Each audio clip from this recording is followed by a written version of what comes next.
Hey everyone, welcome to the Silicon Alley podcast. Super excited to share today's episode. I sit down with Elianna Goldstein, who is the founder of Gitmister. I met her through this program called the Startup Leadership Program, the New York City chapter, and it's a cohort of about 30 founders that are in the New York City space, and it's a 6-month program, and you work through various different problems in the business, co-founders, all that kind of stuff, and it's really cool because it's focused on the founder versus just that company, which most accelerators and programs are focused on the company itself, whereas it's focused on the founder. In today's episode, we're going to talk about how Elianna went from knowing that she was interested in entrepreneurship and ended up in Venture for America, which if you're not familiar, it's similar to Teach for America, right? But it's focused on getting people into the venture capital and the startup space. And so she's got a really awesome story. We cover a lot of ground. It's a fun conversation, so I hope you enjoyed today's episode of the Silicon Alley podcast featuring the Elianna Goldstein. Are you interested in growing and scaling your business? Welcome to the Silicon Alley podcast, where you'll hear from entrepreneurs, venture capitalists, and top performers on what it truly takes to grow and scale a business. You'll walk away with actionable insights you can apply in your own business and life. Now to William Glass, the CEO and co-founder of Ostrich, and your host of the Silicon Alley podcast. Elianna, welcome to the Silicon Alley podcast. Super excited to have you on today. This is going to be a fun conversation. We have met, for context to listeners, we met through this New York City startup scene, right? So there's a lot of entrepreneurs that are trying to meet other entrepreneurs, and we met through this program and have had really good conversation, and you're doing something all really virtually, cool. only all online. Virtually. Yes, yep, all virtually. Yeah. Because that's the age that we've been living in the last couple of years. But we've really hit it off, and I'm really excited to dive into what you're building at Gitmister. And for context, I want to actually bring up the fun fact that you originally shared, because I think that's a really cool way to start the conversation. Oh, Lord. The fun fact is that your co-founder is your mother. So can you talk true. a little bit about that and how you started Gitmister, and what's it like working with your mom as your co-founder? I'm also laughing because fun fact questions always kill me. And I think sometimes I use I've played over 1,000 games of solitaire is sometimes my fun fact, which is the most lame fun fact for someone to have. But it's actually I grew up playing solitaire with my mom. Is that the actual cards or the computer version? Grew up on the cards, but no, it's on my phone, late night, couple games of solitaire. And yeah, I guess there's worse vices to have than solitaire long term, but here we are. So the other fun fact, so I started a company with my mother, and it's actually pretty interesting. So both of my parents have started things in their own regard on both sides of my family. So my dad's very, I'd say, entrepreneurial. He started a radio show or podcast. So he loves interviewing people. And we would spend car rides together, for better or worse, talking about different business ideas or things that we maybe want to start, or just ridiculous. One of ours, we play tennis together. And I always joke around about tennis balls aren't really reusable, and they are. People reuse them, but they die. And so my mother started her own dermatology practice 30 plus years ago, and she's grown it now. She has 100 staff, 100 employees. And so I've kind of grown up with seeing them always doing their own thing and getting really involved and really passionate about what they do. And so I didn't think that the thing I would start first would be with one of them. But here we are. And it did really start out with my mom. It was with her, we kind of joked around about, she's like, I know there's this huge problem. I should probably get to what we actually do, but we know there's this huge problem as a dermatologist with the male patients that I have. And she would always talk about this idea of which I heard wear sunscreen every day growing up. Of course you hear that from a dermatologist mother, but for my brothers, it was pulling teeth to try to get them to wear sunscreen. So we always had this banter about how do we help more guys wear sunscreen every day? But in her own practice, she started seeing more and more men for skin cancer treatment, as well as a skin cancer surgeon. And so over time, this kind of became into this I was joining an entrepreneurial program, and we kind of were using some of the tools I was learning to iterate around like what would a business look like that actually goes and tackles the issue of skin cancer among men. And that's what ultimately led into Gitmister, which is dermatology grade products and services that help men have healthier skin. That's awesome. That's cool that you grew up in this entrepreneurial environment, and it sounds like this program really helped you seed the idea and then end up getting to work with your mother on this problem that you've been seeing and she'd been seeing over the years. What was that? What was that like? That process of actually sitting down and saying, "All right, let's do this." Yeah. Also, have you heard of Venture for America? So I only have because I've now looked it up after you talked about it. So if you want to talk a Yes. little bit about that, I think that would be a question that I Cool. had on Yeah. the list. So definitely talk a little bit about Okay. what that is. So when I was, and I think it's one of those things that like you hear about different things depending, like you hear about Teach for America if you've had friends do it, or, but like I heard about Venture for America my senior year of college, right when I was debating, going to consulting or going to marketing or like whatever a business school student is told that that's a good career path. And Venture for America was pitched to me as like, here's, you don't know what you want to do when you graduate. Maybe if you're becoming a doctor, like, or you've already started something. But for people who you don't know what you want to do, but you want to be around really smart people, you want to be challenged, both like personally, professionally. This other fellow now who is a little bit older, when she was telling me about it, she was like, if you want to start a company one day, here's maybe one of the best shots to get some support along the way from other people who are tinkering or are thinking about things. And that wasn't necessarily like where I was in college, but I always kind of had the sense that that's maybe where I'd want to be someday. So Venture for America, you work 2 years in a startup or venture capital fund, and then usually mostly startups, but the idea of, there's a lot of great opportunities in cities that don't have people moving there naturally necessarily after college. So I went to St. Louis, Missouri, and I worked in aerospace venture capital for 2 years. But all through that time, really my point in those 2 years was to say, like, this will be a successful experience for me if I meet other really smart, interesting, different people, and if I start tinkering on something. And tinkering ended up applying for their accelerator that they host and getting into that accelerator, and meeting other founders who've definitely made a huge impact on Gitmister so far. That's awesome. Yeah, that's a really cool program, and it makes a lot of sense, right? So I know a lot of people that went Teach for America, Venture for America, right? Yeah. We're trying to foster entrepreneurs, and that's a big thing that we talk about: small businesses and seeding the next Neither are generation of founders. perfect. Neither are perfect. They're all every program, every whatever you do always has its issues. But I think if there's more net positive than not, it's a good thing. Absolutely. So, Eliana, what did you learn? Because you were at Boeing, right? In aerospace Yeah. VC. Did you have any experience at all in aerospace, or what was that like? Yeah, maybe no, not at all. You flown on a plane or two? I think I pitched myself as someone who wanted to learn a lot. So I did work at Cisco before in an internship, and I dabbled in their IoT, their division there and smart cities. So like I always kind of like the meaty tech side of things. I think it's really fun. But when I first joined, I was definitely in over my head to some extent, but everyone there was amazing. And you're kind of what the group I was in was their venture capital arm, but it was also their partnerships and like new product development, like all like the really like fun, crazy ideas lived there.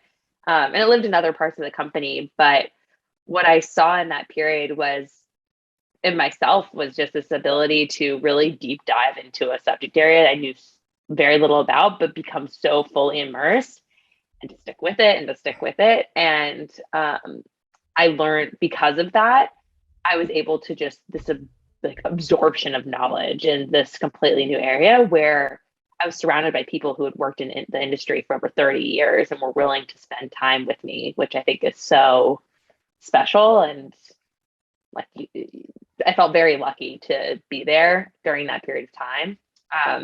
And I ultimately also saw like a lot of grit from founders. And I use the word grit a lot now because I think just being on the other side, I'm sure we can talk more about this, but I think I started seeing questions that investors would be asking and would be interested in, and started asking those myself.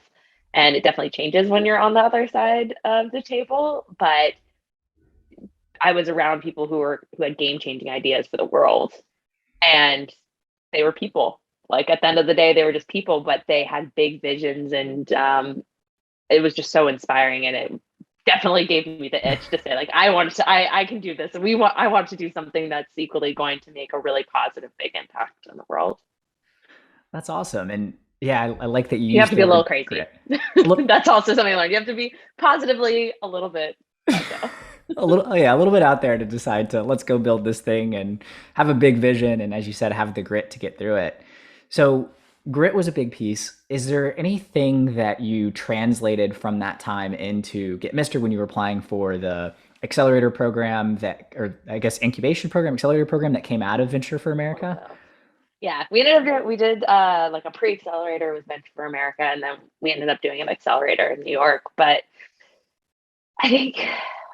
one, like the capacity for network and relationships, I think applies everywhere. So inside of Horizon X was the name of the fund. And so I'm still very close with my old coworkers and my old managers and all the things there. I think they were some of our earliest supporters of our current company, which sounds like it's a big deal when you have people that are like cheering for you and rooting for you at the earliest of stages. And so having good relationships, if you are working part-time on something and then you decide to move that into a full-time role, like maybe it stays full-time, maybe it goes part-time, like those, you want to have a good relationship because they might be customers, they might be future employees, like whatever that looks like. And what's funny is I was working with companies that, building satellite technology or rocket technology and all of these things, lasers. And so the hardware side of things, there are different timelines and different expectations. Yeah. And so I think when we were starting our company, it was definitely, again, a complete switch going from hardware and satellites into healthcare and skincare and direct to consumer, like all of it was different language. But I think the like capacity to quickly pick up on new language and new metrics that are very valuable in one industry and learning like, okay, I know for this industry, these certain things are really important, but now we need to find what's going to be most relevant for what we're building. Yeah, no, that makes sense, right? There's a lot of things that you can apply regardless of whatever space when you're building a business. But obviously, the scale and what you need to build a satellite in the millions, tens of millions of dollars, maybe even hundreds of millions of dollars is very different than building a lot of other products or a skincare product, right? It's a different scale and different needs of what you need in order to be successful. So, yeah. Elianna, can you talk about, so you were part-time first, it sounds like. Because we're still in the Venture for America program, working at Boeing, started the side hustle. So talk about that transition and how did you know that it was time to go from part-time to full-time? Yes. And to be very clear, I was full-time at Horizon X and part-time. Yeah, I'm part-time with Gitmister to start. So I think that but I think timing was everything. And truthfully, the helpful advice I got, I don't know what you heard, but like there was never a good time to start a company. There are better times, but like there are always going to be things that make it hard. There are always things that are going, I think someone I said that to said the same thing about kids, like there's never a good time to have kids. Like that one's not there yet. But for us, so when I was first looking at this, it was August of last year. So, and you guys started, what was the date with Ostrich? We started May of 2019, tinkering with the idea. And then, it took a series of progressions to get to the product that we finally settled on after research. But that's about when we started. Yeah. Okay. So we started tinkering about that same time and then went full time during August. So it was one of those things where we didn't even know May 2019 exactly. I think we were like, sunscreen. That's where we should play. And then we quickly said, okay, men hate sunscreen. So how do we position this and brand this in a way that's actually enjoyable, used, all of these other questions that come up. So the big thing was, one, we launched a crowdfunding campaign. So did that to accept pre-orders. And I think that this is a learning, I might do things a little in retrospect, you learn a lot, but I think I really wanted data. There's a common stereotype with women about, I need 20 proof points that my gut and my vision exists. And so I really wanted to see pre-orders. I wanted us to have our website and branding and all these things before I would quit, before we would raise money, before any of these things. What was good is it gave me a lot of conviction when I was moving full time. So we got about $15,000 in pre-orders. We had this great, really strong campaign. But it because of COVID and when I left, supply chain delayed our orders arriving for about 3 or 4 months from when they were supposed to arrive. Yikes. So we didn't actually start selling all of the things until November of last year.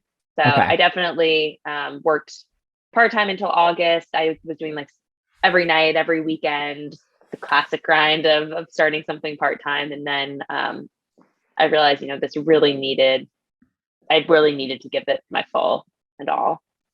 Yeah, no, that makes a lot of sense. And that's awesome that you're able to have a successful crowdfunding campaign. And like you said, get that data and the proof points and wow, like people want this. So that definitely makes it easier. What was that? How did you decide on the crowdfunding campaign? Why was that the route that you decided to go to start with? Because that's like, don't you typically, I mean, at least we've had conversations with crowdfunding platforms. And so I was like, well, you kind of need a little bit of money to do marketing as well. So you're raising, which I never knew before, right? That like the ones that raise 100,000 spend 10,000 at least, like to get that momentum. I think that's the part of like the naivety or whatever when you're doing something. Sometimes it's nice to not know when otherwise you might say like, oh, it's going to be too expensive, I can't do it. And so for us, those were I had been sending out an email list for maybe like 5 or 6 months about our progress and updates. So small email list, but it was enough to say when we launched. Well, I'll take a step back. The reason for it was I wanted a way to take pre-orders that before our product arrived. That was really important to me. And I wanted to do so in a way that started to build community. Because I think that one of the things you learn, like Glossier's early lessons and all of these other companies, is community is so important. And we wanted a place to be able to start to tell our story.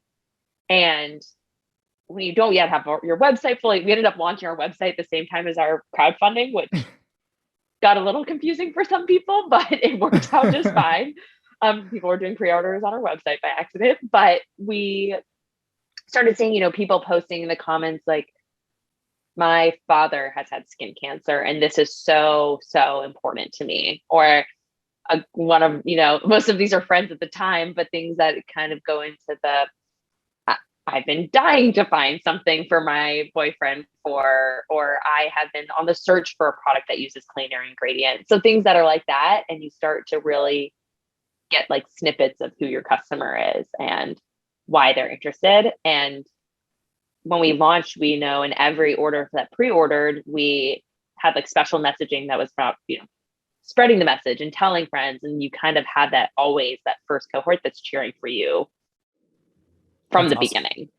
So even if it's 5,000 to 20,000, I'm a huge component of it because you get that early base of people who care. Yeah, no, I love that, right? And as you said, you're getting the voice of the customer, right? Of what it is, why people are buying the product, why people are passionate about it. And obviously going in, you had your own assumptions, right? But it's different when you hear it from a customer saying, this is why it's important to me because my dad had skin cancer. And for clarity, like my father has been treated, and now actually my mother, a dermatologist, just had her first spot removed earlier this year and had a Mohs surgery done on her ear. And they're both doing very well. But I think just it's where we're playing, and it doesn't make sense, but our problem impacts at least 1 in 5, either personally or within their family. And so and I'm sure with financial health, like that's for you guys, like it's not something that's by talking about it more, I think it just provides a safer space to say like, hey, this is something you can do, you can take action on. I think there's a lot of areas in like mental health, physical, emotional, like all of these different things that by talking about them, we're just like creating that safe space for people.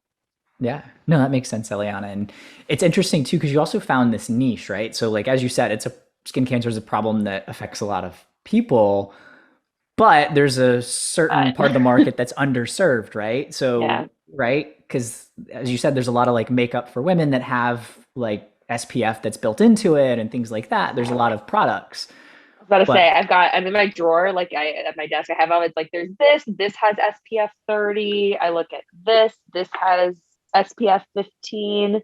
Like everything in my drawer has some form of sunscreen in it. Just, I didn't choose it necessarily because of that. It's just kind of a part of what's already there. And exactly to your point, it's getting better, but this idea of if you're going to do anything in your day to day, it's like using mouthwash in the morning and not brushing your teeth. Like, no, you should start with brushing your teeth. And the mouthwash is like a nice to do. It's not the need to do. That's like the moisturizer, sunscreen conversation when we're talking about like our first product we launched with. that makes sense. Yeah. And obviously being having your mother who's in dermatology and understands this stuff is probably a leg up too in terms of expertise, combined with your experience in venture for America and seeing all these different deals that come through from a venture perspective. Could not do this business. I think there's some really amazing companies right now that have wonderful like branding and messaging and marketing that are great. But I think what really excited me when we started was what can we do that's a little bit different? And that difference came into, I kept asking her, why can't we have this in there and also this ingredient and also, and she was like, I mean, you can, I think we could, I like this one from this medical journal is what she always like would say. And so that's what I think made it really exciting was this opportunity to be able to learn so much from her and for her also to then be challenged to work. I mean, working with chemists and people who have, there's the medical expertise and then there's actual formulation, but for us to be able to create something that isn't out there and to feel like we have something that we can be really proud about. Yeah, I love that, Elianna. What would you say has been one of the biggest challenges so far? I know there's probably 100 that you could list off, but some of the challenges that you faced as you've been building Gitmister and this brand and business. A really big challenge for us, and I think for anyone who's choosing, if you're in a restaurant industry or in a service where there are preferences and there are likes and dislikes, and I think learning from advisors and mentors, like your product might be for a lot of people and some people will love it, but it won't be for everyone. And what you're building will not be for everyone. If you're running for president, you won't be for everyone. And I think it's just it's a life lesson to swallow that if you try to be for everyone, you'll end up being for no one. And so I think it's really easy to say, and in reality, it's hard to not be liked by some. So you want that feeling of, I created something. I know people, and early on where we're at, I think we're still learning this all the time and being reminded about it, but just to really listen to the people who do love it and why, and to be pleasantly surprised by the people who love it. You might not expect them at all, and to try to really build obviously something that can scale, but build around them, hopefully continuously, not just at the beginning. That's my goal. Always talk to customers. Probably going to talk to some later today. But yeah, I would say that's one key one. I mean, we could go to supply chain all day and night and cost and finding suppliers that will do a small enough minimum order quantity for early stage companies and fundraising. But business building, I think that's just one to keep in mind. Yeah. No, that makes a lot of sense, is really finding who it is and focusing on those customers. Because to your point, we want to be liked by everyone. You want to build this brand that everyone loves and respects, but at the same time, not everyone is going to be excited about it. And even if maybe they will be in 5 or 10 years as they start to understand the product better, they experience that problem and then end up in your target customer base. But Yes, like exactly. honing into it, right? It's also timing of when you connect with people. Yeah, and just to add to that, I think a good way of this is like we entered as a somewhat, we're like a D2C omni-channel, we're hybrid, but it's easy to get caught up in the like, the sexy channel or the thing that everybody's doing because it's hot right now and it's huge scale potential. But sometimes like if your customer isn't there right now and they're somewhere else, it's like, yes, you can turn that on, you can go that way. And I'm talking about a company that just had big rebrand, but there are other places that you can try to creatively meet your customers where they're at. And I think that goes back to the like, yeah, just like meeting people where they're at with messaging that hopefully sticks, and like listening to them if your messaging is not resonating in that new channel. Elliot, I'm curious, do you have an example? Like, are you referencing a specific channel? Like, is it TikTok? Like, you're not really For going us, not after. TikTok yet. Yeah. So I think where it's here, it's obviously like, I think it's with budget spend and channel spend that in your first year, every person, every company, I mean, part of it's like you're throwing spaghetti against the wall and seeing what sticks, but you're doing so in a way that like you have thoughts behind why you're throwing that type of spaghetti. Like you like those noodles. It's not random noodles, but that for us, yes. So I would say in the early part of this year, like a lot of businesses that we've talked with, like paid advertising on social media became a lot more expensive, a lot more difficult with iOS updates. And that was when we were launching. We're like, oh, of course, this will be part of our strategy here. But very quickly, it was saying, okay, if we're still going to keep that on. That's like a good testing and learning. But dermatology practices really, we have a really, really high quality formula. It's differentiated, and there's not that many products that have men marketed and advertised to them in that setting. And so, that's people obviously are getting their skin treated. So like looking at, where might our customer live and really creating a solution that keeps that in mind. That's just one small example, but Yeah. Oh, it makes sense, right? Yeah. As you said, if you're trying to find someone at the right time, if they're in a dermatology practice, they probably care about their skin, or they're there, if they're a man, they're there and they're not the patient themselves, they're supporting a loved one, or to your point, maybe it's someone else, a mother, a sister, a daughter that's buying this for their the man, and I'm terrible language there, but like the guy in their life that needs the this product, person right? in their life, Yeah, yeah, they can be a spouse, they can be, whatever they're looking for. And also a lot of people like, I use our product every day because at the end of the day, it's a great product. But I think it goes back to like skincare products, anyone can use anything, but at the end of the day, it's kind of like who is in mind when making the product, and what are the skin types, and what are like the ages and demographic, all these things that are shown, because you want to arrive someplace and feel welcome. That's, I think, a lot of the goal of branding and marketing is like to show a customer that they feel included and seen. And so that's really, I feel like our goal is to make people feel seen a lot of more men to feel seen when they come to our brand and our website. But yeah, it is funny.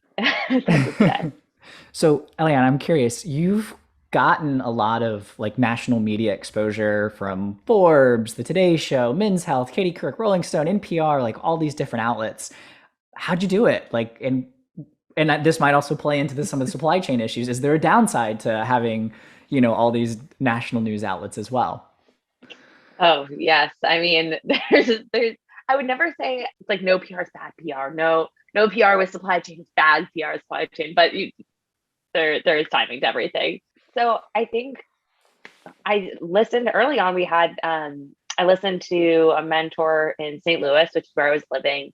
We had through Venture for America, a lot of these, current founders come in and talk. And she talked a lot about, she was on Shark Tank, and that when she was we got coffee afterwards, she gave this talk, and I asked about, when they were launching, we were getting ready for launch, how did they get PR? And she said the time she went into every store and got a magazine that she wanted to be in, and she would just flip through and find the editors and go to the back, go to the yellow pages, and she would write handwritten notes and like that's what I did. I just wrote some notes and saw the places I wanted to be, look who wrote the articles and did the thing. And it was one of those like, oh, it's like everything. You just do it. Yeah. If you don't have the money for a PR firm at the time. And I think it's not, you have to have a product that is exciting. You have to, like, all of the other pieces, I think, always are in place. It's the same thing to, like customer exposure. But for us, it was, we've tried different pitches. It's sending emails to, we started out, and she also said start local. So in St. Louis, I reached out to the St. Louis Business Journal and said, here's all of the reasons why I think this would be a good story for you. Like, here is why I think I'm an interesting candidate to be in this article. Here's why I think our company is an interesting business to be featured. And here's why the problem I think is so important and like why we're doing it. And so it was trying to think of every reason they could say this isn't quite right. And then using that initial local exposure to try to go just a little bit, one step. It did start very local, and then it was local NPR, and then using those features to try to find new places that hadn't talked about us yet, or new small, so like kind of building and testing. And I think it's really fun when, people are like, yes, my audience, I have a lot of golfers who are customers, and they say, why aren't you in more golf publications? Like, well, we'll try. Tell us why you think we should be, and I'll use that in our pitch. So I think there's asking customers where you should be, and then just, using all the angles. Yeah. No, I love that. That makes sense, right? You start local, build, just go out there and ask and, pitch in a way that makes sense for them because you've understood the publications and the types of stories that they've done before, so that you can kind of pattern match, right? And say, hey, like, we're a company that's exciting, that's interesting, that fits what you've written about X, Y, or Z before. I will say, though, now with lessons learned, if you look at some of the publications we were, for example, in NPR before we had our product yet.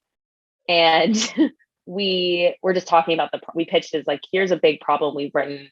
For us, I view the PR less as a chance to talk about our business and more for a chance for us to really share information about the problem that we're going after. And that's really the space that I think is really exciting and important, because at the end of the day, like, our company might shift or change, but like, the problem we're going after is really staying the same. But you'll see how our company has shifted. And if you go to earlier press, like, the way we talk about our company is even different than, which is what happens if you're your own company. The problem has stayed the same. The way we talk about our solution and what we've learned and our customer has completely shifted over the last year. Yeah. No, that makes sense. A press person might say, that's terrible. That's not cohesive branding. That's not, but press is like, we're working as hard as we can to get up there. Yeah, you've got to adapt as the business goes and changes, and as you figure out what sticks, right? Why would you, just because you decided something a year ago doesn't mean that that's the right messaging that you should have now. So it makes sense. Insanity is the exact same thing. Gotta try new things and see what matters. But one thing I will say is listening to what works. I think for not all companies, press doesn't make sense, because it's, again, where your customers are. And one thing we saw early on, an assumption we had, is I think a lot of people, a lot of men specifically, don't realize how huge of a problem this is becoming. And that in the past, it was kind of this like lighthearted, like, oh, you might want to worry, but that it's really one of those more here and now, and it's growing in complexity of the problem. So that, I think that's also just something we kept in mind. That makes sense, right? Yeah. Again, going back to the talk, focusing on the problem versus the product or the business, right? So it's more of education and we also happen to have this solution that helps solve this problem that we've educated you about and spent time talking about. Otherwise, we'd go out of business, but yes. Exactly. Yeah. Exactly. So speaking of that, you said things have changed, messaging. What does the future of Gitmister look like, right? Because we've had conversations that it may not continue to be just physical products. Good question. So one of the big lessons that we've had in listening to our customers and looking at kind of where we see the future of not just like skincare, but really skin healthcare as a category, and knowing that today it's really lucky if you go and see a dermatologist. You say that's crazy about going and seeing a dentist, but that the dermatology, the profession of treating people's skin health, is really, really it's not accessible for everyone. And so knowing that, and knowing that our big focus is on helping men have their healthiest skin, which means both using products, but also having access to education around, is my skin healthy? Do I need to go get checked? That's more of the area where we're looking to move into. So I'll tease a little bit to that, in that we are working on a digital solution that does help you better understand your skin health, just like you understand maybe your emotional health or your physical health with other tools that we have in our lives today. I love that. Yeah, it makes sense, right? Yeah, help identify, diagnose problems. It's just another iteration of, as you said, the problem that you're solving, and just a different part of the value chain of where you're plugging in. Do you track? I'm curious. Two questions for you. Do you track? Do you track any habits or anything in your life right now, or do you kind of just let it go, like free live it? I track habits. So I've got a couple ways that I do it. I use a combination of journals, and then sometimes have used the mobile. I've got like a mobile Google form that I created that goes to like the spreadsheet that I just like tick boxes on and track things that way. So it depends. Sometimes I usually use one at a time. But yeah, I definitely track various habits, from like, exercise to stuff like business things that I need to do, whether it's reaching out to X number of people a day per week. So yeah. Yeah. I'm curious, and this is kind of where we go back to. I actually just started a Notion document. I got a personal Notion, and we have a professional Notion, and just a very simple activity in the morning. Just, am I journaling? Am I getting 7 hours of sleep? Trying to really, go back to some of those basics, and have just found the satisfaction of seeing the like row of check marks. There's just something so satisfying by seeing a row, and then knowing if that next day you're like, oh, I want to get back to it. And I think that feeling, and knowing that of the ability to see progress over time. And that's really, I think, when we talk about the digital, it's really easy to get caught up in like all of the technical things of the digital solution. But at the end of the day, like, our ethos as a company is small things every day that add up to big results. Because putting on face lotion, like, it seems like such a small thing, but if you know that small action can help you save time and money and all of these things down the line, like, that's exactly what we want to do. So yeah. No, I love that. That makes sense, right? And if you can plug into the health app on iPhone and all that stuff too, that's someone there. We should. No, I wish I did, because I'd love to plug in Ostrich too as financial health. But yeah, if you're listening, let's talk. But yeah, there's something about that, right? When it comes to like habit building and psychology, and it's when you think about something that isn't affecting you now, and that's long term, right? That might affect you in 5, 10, 15, 20. How do you actually get people to focus on the here and now, and take the 2 minutes or even less it takes to prevent or set you up for success in the future, whether that's a skincare routine or a small financial habit, a health habit, whatever it is. I was going to say, I'm sure you have a similar, it's all about how do you make it how do you make near-term things fun, engaging, and motivating with the knowledge of that long-term goal. That's at least how we're looking at it. It's like, yes, unfortunately, I don't know how people then started recycling if there was no real near-term excitement from that, but people still somehow do it, even though there's a whole host of issues there. But yeah, it's an identity, right? Like, if you're someone that cares about the environment, then you get into the recycling and identity. And then there's also the social aspect, right? Oh, I see that my neighbors recycle. Oh gosh, I don't want to be the one guy that doesn't recycle, so I'm going to go do that too. So there's a whole host of layers of like why people do what they do. Yep. That's interesting to think about. So what does success look like, Elianna? Like, we've talked about a lot of myriad of things, but like, when you think about success for yourself, for Gitmister, what does that look like? How do you define it? This is like the question we got asked. No, for me, success, I think success is I think this year I've heard more people talk about what does success really mean for me and my profession? Like, when we talk about the macro world we're living in right now, where I think people are looking a little more holistically at a successful life. And I think it's okay for that to change depending on your life stage. I hope my definition of success changes a bit over time. But I would say there's two parts. One of them is the knowledge that, I mean, right now I feel like there's some level of success in our business. We have thousands of men who maybe didn't have any sort of process or routine that had SPF. They had maybe no knowledge of the broader problem, who now have made our product, and hopefully continuation our product, a part of their daily routine. And feedback on that end, like happy customers feels like success to me. But I think as a business, it's really when we're at a scale that it's a norm, not an exception. That's what I feel like success will look like for us, where this is a habit that is like brushing your teeth, that this is something that is your go-to, almost like Australia. Essentially, Australia, this is the norm. In the US, it's not so much. And that it's conversational, and that skin health becomes just as equally talked about and cognizant as every other part of our healthcare system in many ways. For me personally, that just means maybe stopping at 6 p.m. maybe some nights and waking up at 8:30 or whenever, versus so success would mean, that the weekends are more free. Yeah, it's all about balance, right? So I'm a big proponent of finding balance, and I'm not in the hustle grind culture, but I think when you are excited about something, it's fun to let yourself be excited and to work on something as much as doesn't drive your family and friends insane too much. Fair enough. That makes sense. So Elianna, I want to talk a little bit about personal finance too. Obviously with Ostrich, Please. I gotta ask you a couple questions.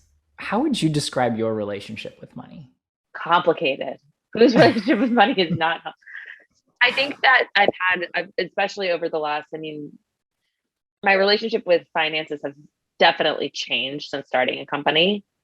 And one of the things that I always thought about growing up is, one, I come from, again, two parents who are physicians and entrepreneurs. And so growing up, I was in the fortunate space that like money was not a concern in terms of when, food or like those basic needs. And so I think as I've grown, I always thought about savings.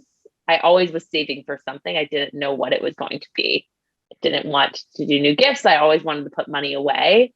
And I think as a founder, it's been somewhat similar. I never want to spend. I just want to put it back into the bank and keep it there and make sure it's there for rainy day. But I think for me in the last, I now live in a very expensive city.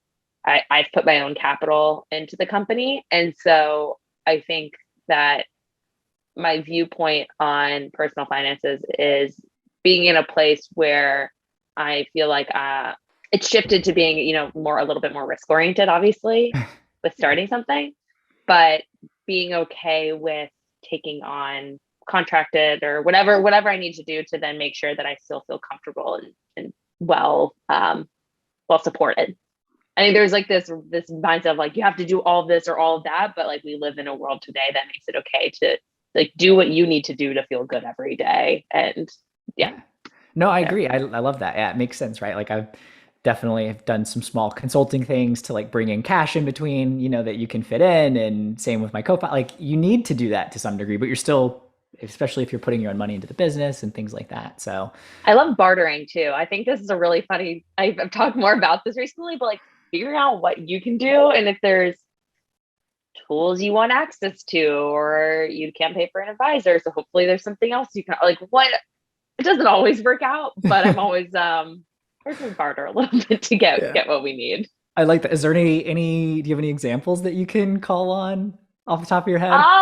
For right now, that you're comfortable talking about. Maybe there's some that you're not able to talk about, but there's one I can't talk about right now. But let's just say that, if it's not going to, it's always time, like your time and your company's time are like the most valuable assets, and you are choosing to, give some of that time. And so I think just being cognizant of the trade-off, and that you do not, if you're making a decision that this is your company like that, and that is something you're pursuing full time, like it's very easy for other things to then start taking over, start like you have to make sure that I think intentionality, I guess, is where it's going back to it. Yeah, that makes sense. Yeah, because as you said, there's an opportunity cost, right? We have limited time. So if you do have some free time because that's not the constraint on your business, then that makes sense. But if you barter and it ends up sinking way more time than what it would have cost to just purchase or whatever that good is, Right. then probably not a great trade-off. So, what would you say is the best investment that you've made?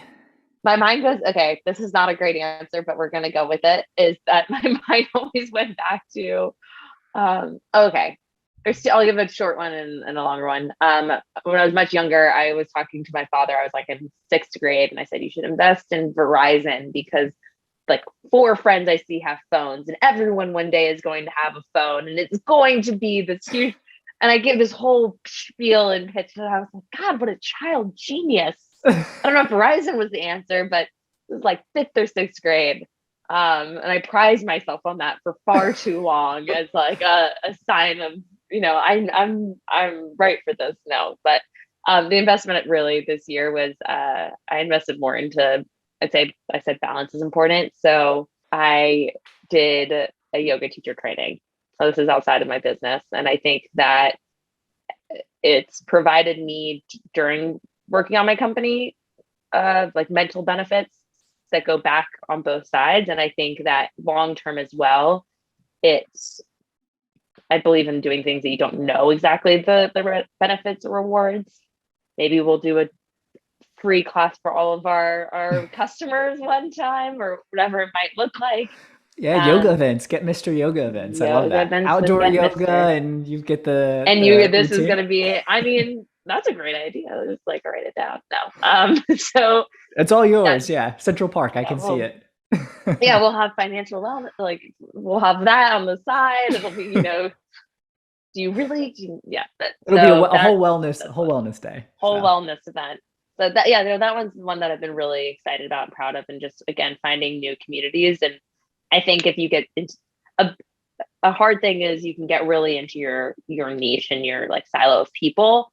And I think getting outside of that is one of the things that lets me both things like what am I prioritizing in my company that's actually really adding value? What are things in my life that are actually adding value versus just kind of continuing along just because I can and I'm letting them. I like that. That makes a lot of sense. And I mean, spending money and investing in your health, your wellness, all that stuff. I love that. So it Also, makes a lot this of is a great sense. investment. This reaps huge rewards, benefits. I wish I need to invest in some sort of like an NFT or something probably to do something good for us.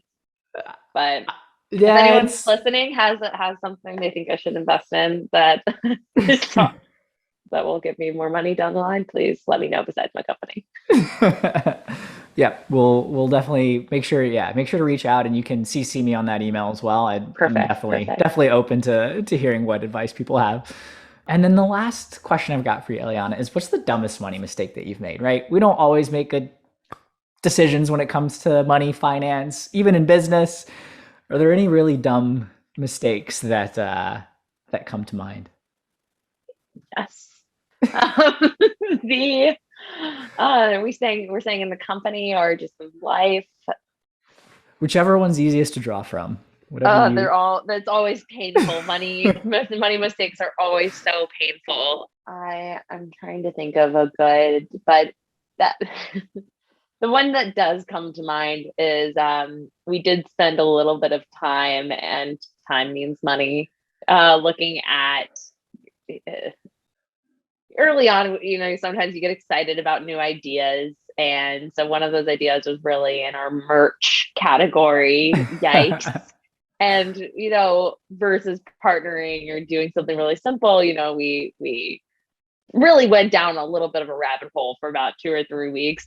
That I think the biggest lesson that we took out of it is, before spending money, to really pause and see how this aligns with your future vision for your company and then where this will take you, because we are not a running shirt or a those things can maybe look a little bit later or down the line, but it just felt so silly after the fact and looking back on it. Did you actually purchase like inventory or just you were researching? We didn't get that far. We just went down the process of, looking at different suppliers and things like that.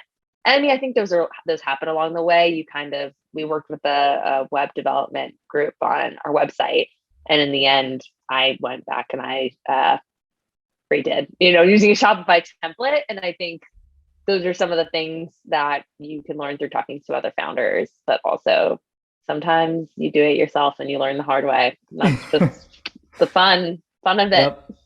Oh, exactly. Yep. I understand. So website, I still manage our website. And if you want to, something that we've done from the merch side, which to be transparent, we've sold like maybe 1 or 2 shirts, but we do the print on demand. You can integrate it. So you don't have to, you don't hold any inventory. You don't really make any margins, but that's okay. Cause it's just to get brand awareness. Yeah. So, and I think it's one of those, it was like, oh, we're going to really go, this is really going to be an additional, because people really again, it goes back to, there's a lot of fun things. And just because someone likes something and probably many people like something does not mean that that's still the right thing for your company. Yeah.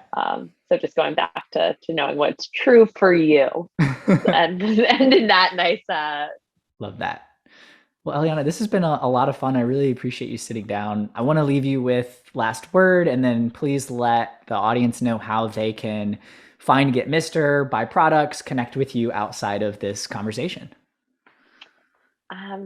Ending comment is get more sleep. We could all use more sleep. It's the near holidays. Everyone should take rest.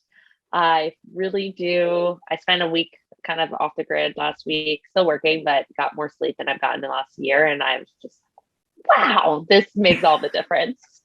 So simple, but so hard to do. But for me, I would love if you are interested in trying our product or just saying hi. If you have an interest in the space, you don't even need to buy our product. Just reach out on our website, which is getmr.com. And I believe there's a discount code we'll get for anyone who's listening here. So, but yeah, we're selling pre-orders for our 3-ounce right now, which will come in February. So would love to have you on that list or whoever's listening. Yeah, absolutely. And we'll put the discount code in the show notes for anyone that is interested. Great. Awesome. Thanks so much, Elianna. This was a lot of fun. I really appreciate you sitting down. Thank you. On your way out, please share the podcast with others. It's the only way that the community grows and others hear these incredible stories from entrepreneurs and top performers. And of course, pound that subscribe button so you get notified when episodes drop every Friday. I'm William Glass, CEO and co-founder of Ostrich, and of course, your host of the Silicon Alley Podcast. Have a very profitable day. You got no time to waste, but still you hesitate. Caught in a circle saying, I'll never leave this place. Some words got you searching for the bright side.